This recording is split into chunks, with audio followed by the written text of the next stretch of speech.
प्रिय विद्यार्थियों, स्वागत है आप सभी का आपका अपना चैनल ओपी मौर्य सर।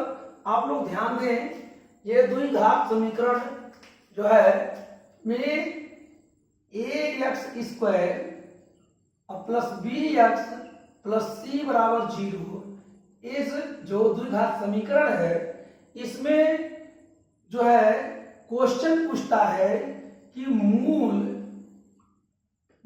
वास्तविक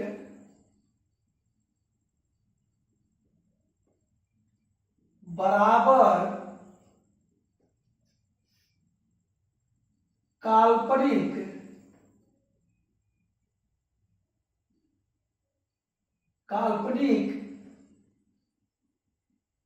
परिमेय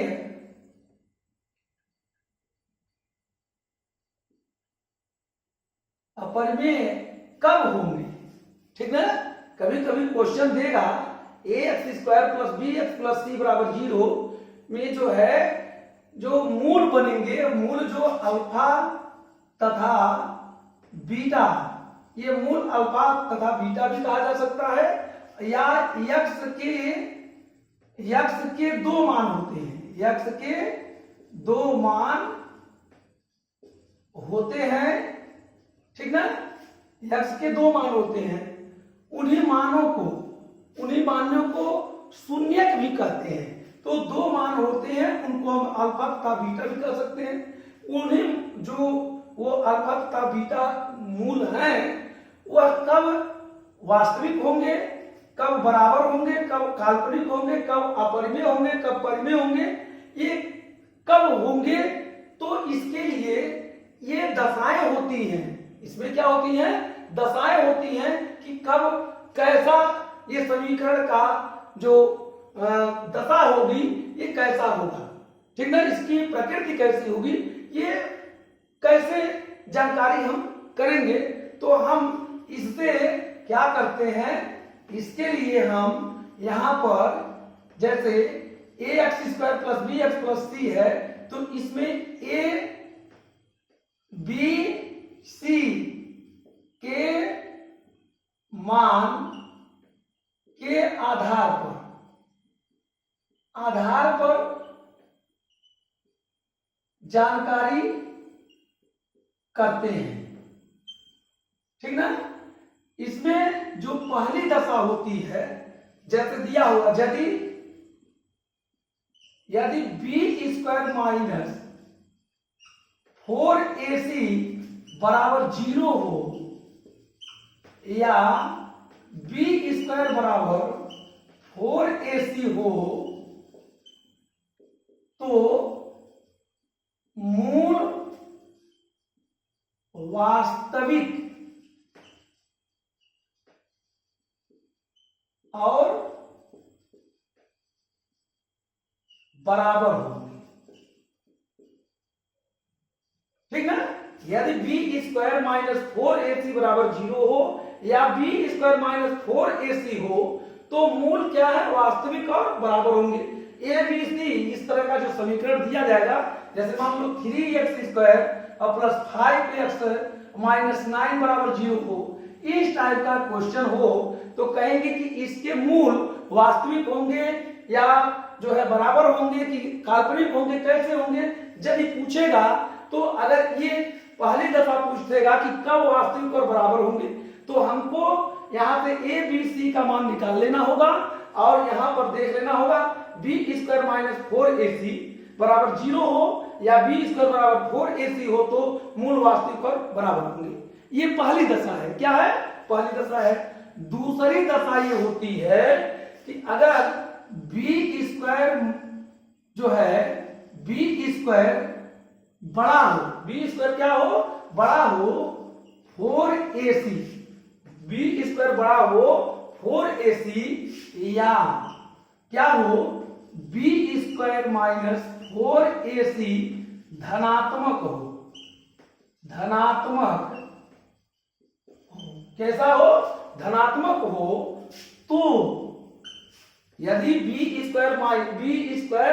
बड़ा हो किससे, 4ac से, या b² माइनस 4ac धनात्मक हो, तो मूल कैसे होंगे? वास्तविक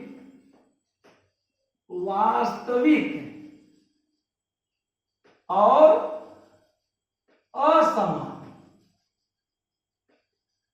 असमान होंगे। ठीक ना? वास्तविक और असमान होंगे। तीसरा में बी स्क्वायर छोटा हो किससे? 4ac से, या बी स्क्वायर माइनस 4ac ऋणात्मक हो। कैसा हो? ऋणात्मक हो तो मूल क्या होंगे? तो मूल काल्पनिक होंगे। तो मूल काल्पनिक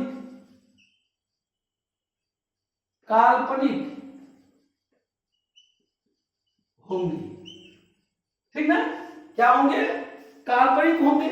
ध्यान दीजिएगा, पहली दशा क्या है? यदि बी स्क्वायर माइनस 4ac बराबर 0 हो या बी स्क्वायर बराबर 4ac हो तो मूल वास्तविक और बराबर होंगे। ये पूछता है, बार बार पूछता है क्वेश्चन। इस टाइप का जब हम क्वेश्चन लगवाएंगे तो आप लोग देखिएगा कि यह आपको याद करना होगा कि बी स्क्वायर माइनस 4ac बराबर 0 हो या बी स्क्वायर बराबर 4ac हो। अगर निकाल लेंगे इसको, इसमें से मान निकाल करके, अगर ऐसा होगा तो वास्तविक और बराबर होंगे। दूसरी दशा यदि बी स्क्वायर बड़ा हो 4ac से या बी स्क्वायर माइनस 4ac धनात्मक हो तो मूल वास्तविक और असमान होंगे। तीसरा है बी स्क्वायर छोटा हो 4ac से या बी स्क्वायर माइनस 4ac ऋणात्मक हो तो मूल काल्पनिक होंगे। चौथी दशा क्या है? चौथी दशा बी स्क्वायर माइनस 4ac क्या हो या बी स्क्वायर क्या हो? बी स्क्वायर माइनस 4ac पूर्ण वर्ग हो तो मूल परिमेय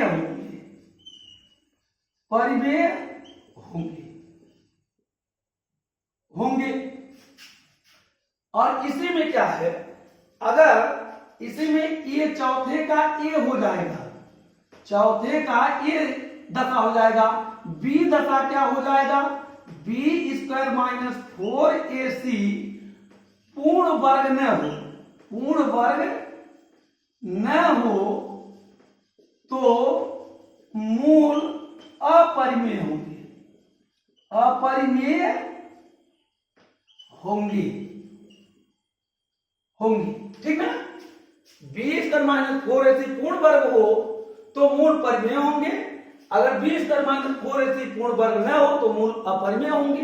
ये आपकी दशाएं हैं, इसको आपको अक्षरशः याद करना पड़ेगा, समझना पड़ेगा। अगर ये याद रहेगा, आपको तरीका मालूम रहेगा तो निश्चित रूप से जो भी क्वेश्चन दिया जाएगा उस क्वेश्चन का हल आप बहुत ही आसानी से कर सकते हैं।